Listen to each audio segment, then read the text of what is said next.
Nós vamos abrir a nossa Bíblia em Colossenses, capítulo 3, verso 15, verso 13. Colossenses, capítulo 3, verso 13. Paulo, autor desta carta, ou desta epístola, aos Colossenses. E ele fala aqui, nesse versículo, que nós vamos ter como base a nossa reflexão, a respeito da cruz. Quando a gente fala de cruz, a gente lembra de Cristo. E é por isso que nós vamos falar de Cristo, através da cruz. Colossenses, capítulo 3, verso 13.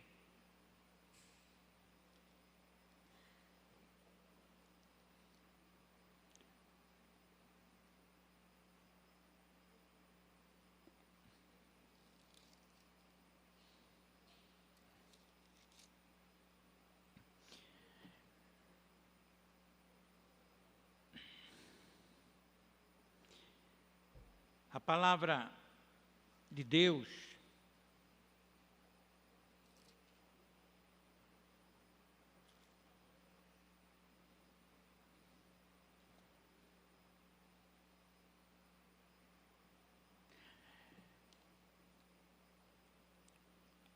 a referência não é o que eu acabei de citar agora, mas ela está em Colossenses consta: Cristo nos redimiu da maldição da lei, quando se tornou maldito em nosso lugar.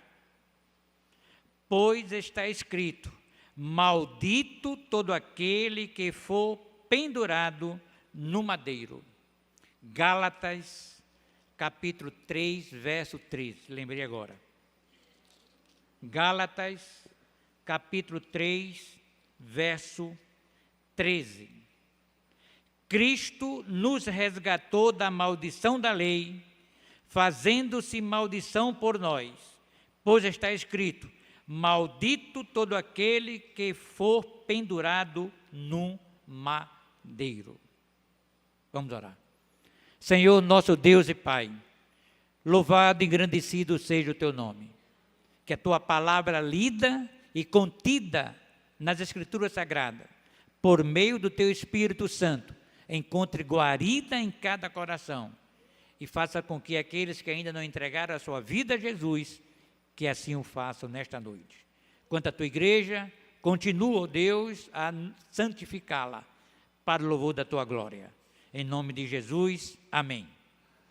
Esse texto que nós acabamos de ler ou de ouvir, Paulo, tendo conhecimento da lei, dos livros lá do Velho Testamento, Deuteronômio, no capítulo 21, verso 23, diz assim: porquanto o pendurado é maldito de Deus, assim não contaminasse na tua terra, que o Senhor teu Deus te dá em herança.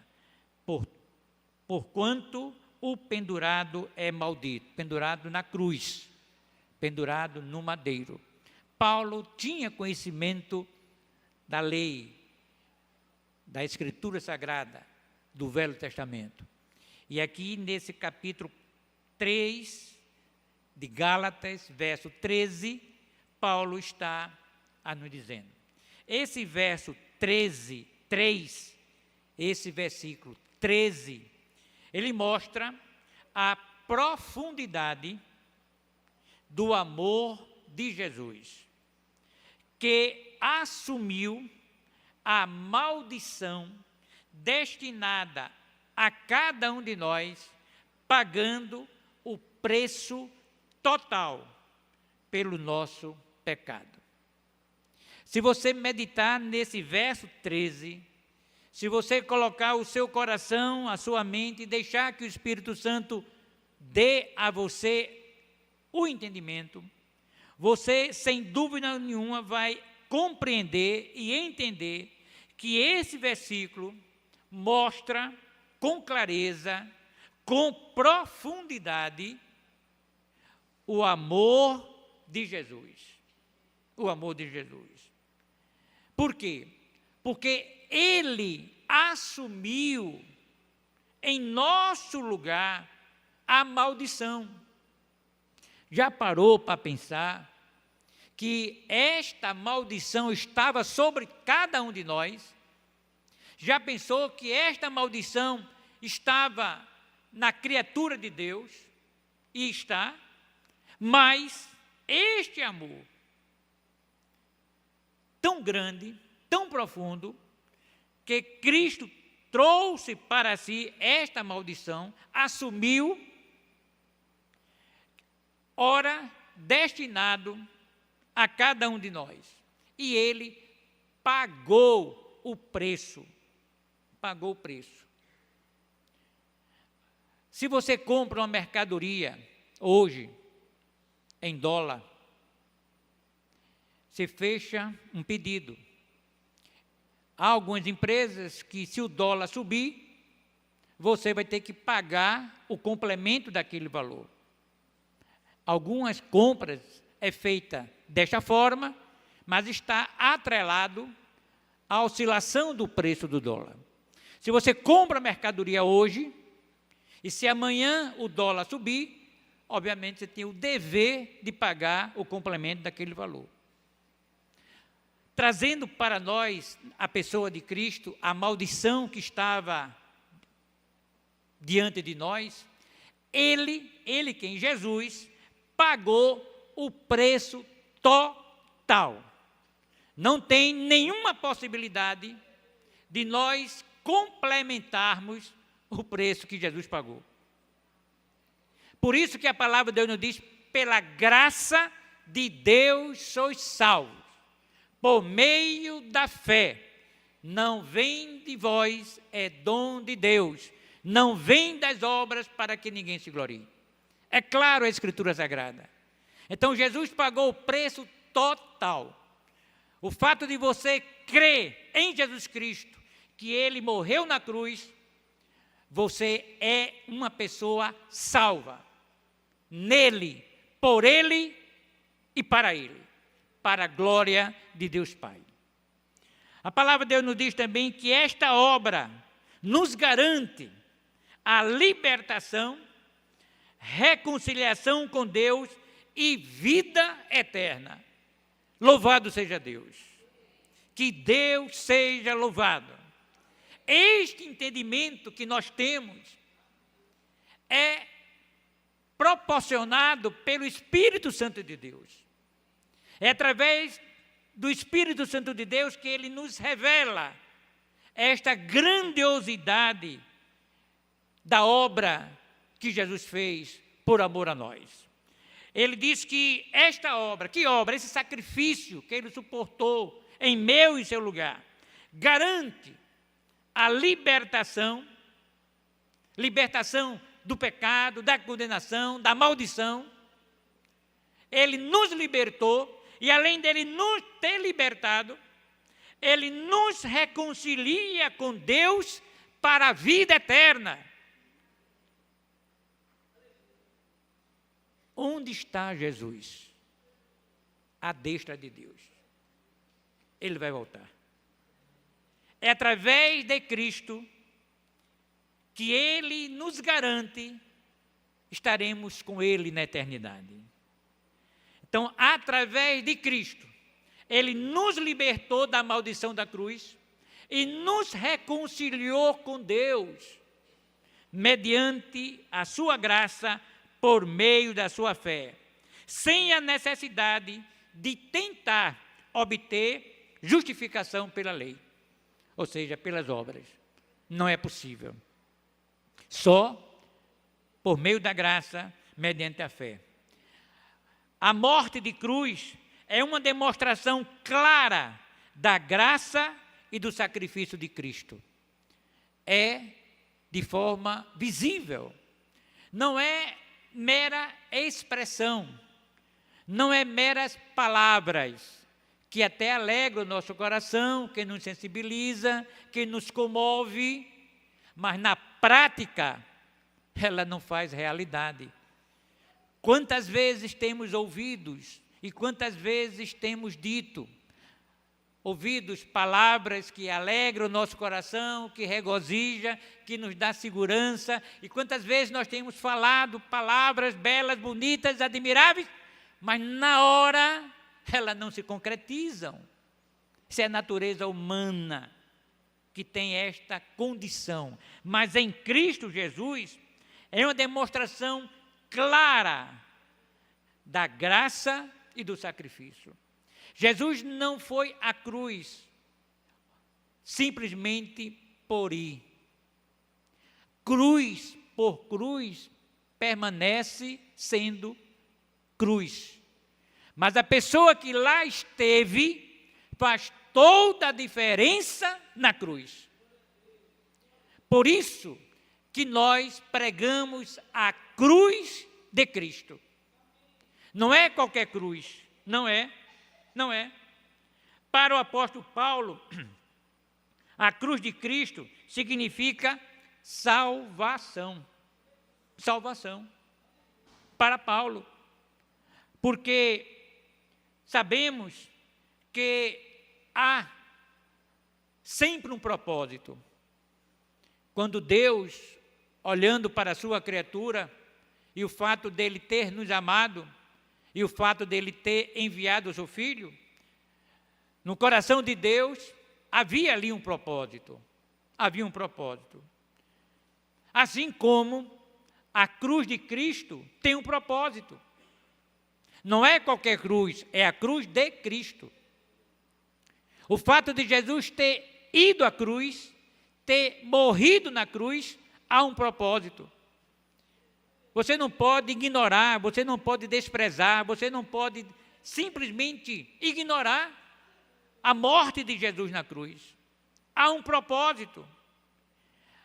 O fato de Jesus ter exercido esse propósito que Deus havia lhe designado, ele, em outras palavras, é a chave que nos abre a eternidade.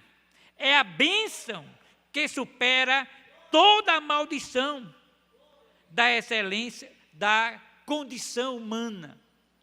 Sem Cristo ter ido à cruz, nós não teríamos eternidade. Através da cruz, vamos dizer assim, é a porta que abre para a eternidade. É por meio da cruz. Por isso que Paulo diz: eu prego Cristo crucificado. É loucura para os homens. A palavra de Deus nos diz que a cruz é a chave que nos abre para a vida eterna. Jesus é a porta por meio da cruz. Para alguns é loucura pregarmos Jesus Cristo crucificado, como diz Paulo em 1 Coríntios, capítulo 1, verso 23 e 24, destaca que é loucura para muitos pregar Cristo crucificado. Para outros é escândalo pregar Cristo crucificado. Mas para nós, diz Paulo, é o poder, a salvação e a libertação em Deus. Que Deus seja louvado. Então nós não podemos desprezar a cruz. Nós não podemos ignorar a cruz. A cruz, pela cruz, não salva ninguém. Mas o Cristo crucificado, nela dá sentido à cruz a cada um de nós. Cruz por cruz não há nenhum sentido. Mas o fato de Cristo ter ido à cruz e ter morrido dá todo o sentido. Há uma razão.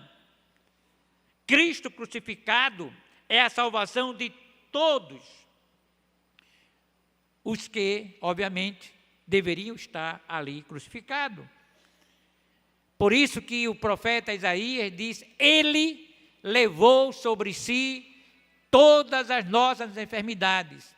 O castigo que nos traz a paz estava sobre ele, e pelas suas pisaduras fomos sarados.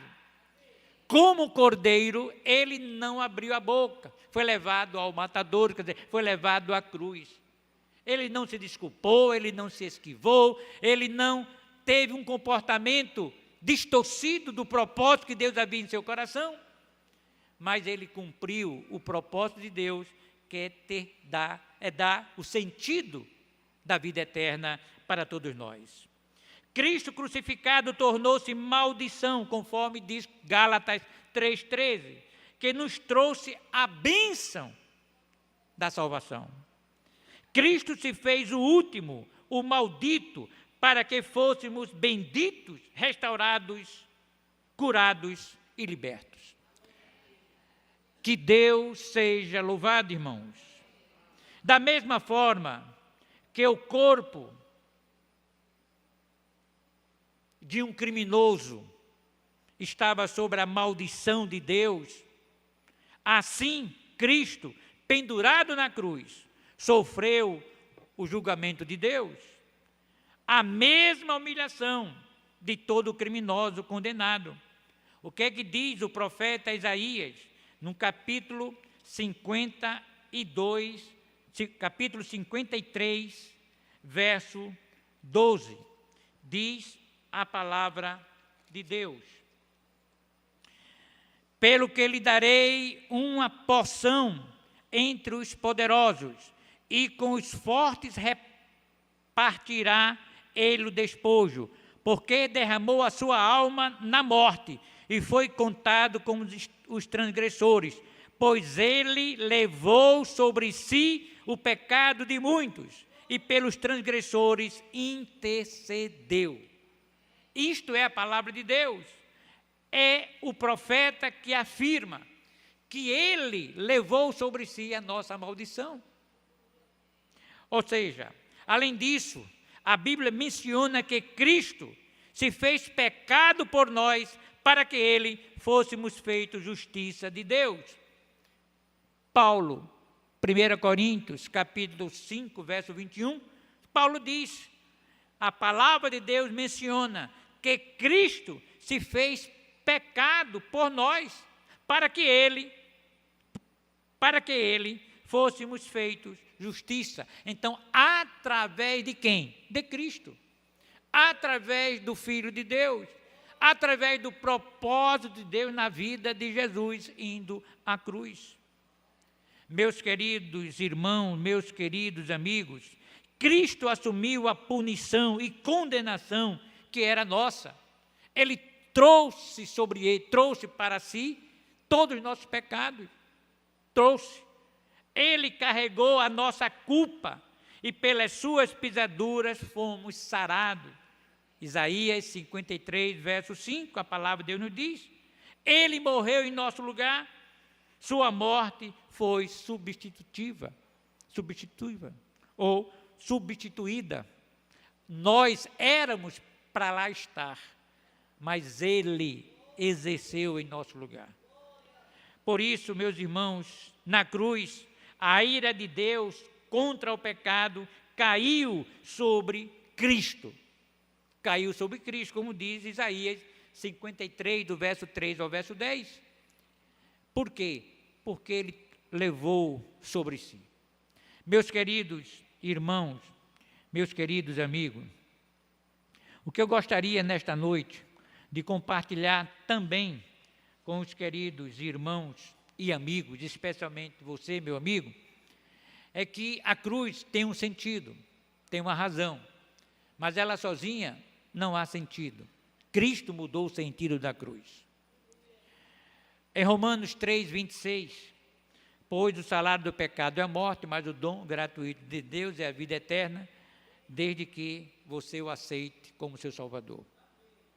1 João capítulo 4, verso 8 a 10, diz que um ato de substituição aos nossos pecados, pois com sua morte satisfaria a exigência de Deus.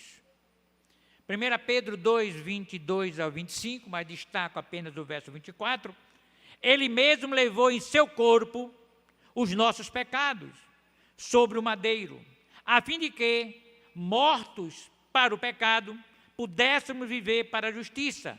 Pelas suas feridas fomos sarados. Isso é Pedro dizendo na primeira epístola, capítulo 2, verso 24. Ele diz que ele mesmo, quem Jesus, levou sobre o seu corpo o nosso pecado. O que nos cabe é entender para aceitar. É o Espírito Santo que nos revela. Ele está falando ao seu coração. Ele está te convidando a você aceitar este Jesus, que levou os seus pecados sobre o seu corpo, sacrificando ali na cruz. A palavra de Deus nos diz a importância e a necessidade. Eis que eu estou à porta e bato. Se alguém ouvir a minha voz e abrir a porta, entrarei em sua casa e com ele cearei e ele comigo. O Senhor está sempre a nos convidar. Até quando nós haveremos de resistir ou adiar ou postergar o convite de Deus? Há um sentido da morte de Jesus. Há um sentido. A igreja do Senhor, ela celebra a ceia. Quando a palavra de Deus nos diz que Ele está à destra de Deus, Ele há de voltar. Quando não se sabe. A ceia do Senhor é este memorial. O pão simboliza o corpo de Cristo colocado no madeiro, o sangue, o vinho, o sangue derramado na cruz. E Paulo, escrevendo aos Coríntios, reproduziu o que Jesus disse aos seus discípulos: todas as vezes que comerdes este pão e beberdes este cálice, anunciais a morte do Senhor até que Ele venha. Jesus Cristo vai voltar. Ele vai voltar para levar a sua igreja e para levar todo aquele que aceitou Jesus como seu Salvador, que olhando para a cruz, reconheceu que ele deveria lá estar e que Jesus levou sobre ele o seu pecado. Por isso que nós, como igreja, celebramos a ceia do Senhor. E a igreja, ela tem que celebrar com unidade e comunhão. Cada um examine-se a si mesmo. Cada um mantenha em unidade. Cada um exerça a fidelidade. Não cabe nem a mim, nem a você, pressupor que o outro não tem condição. Não nos cabe. Cada um é responsável.